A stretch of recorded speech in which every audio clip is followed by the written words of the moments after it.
Hoxh, pse kur falem ndjej disi si kur falem kot, subhanallah.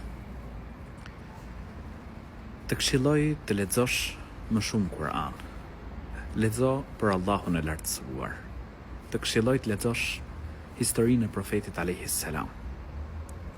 Mundohu që kur ta falësh namazin, të mendosh momentin kur do dalim para Zotit gjithësisë. Mendo sikur ky namaz që po fal është namazi i fundit. Dhe do të shikosh që ke për të pas ndryshim me lejen e Zotit gjithësisë. Ke për ta përjetuar më shumë namazin.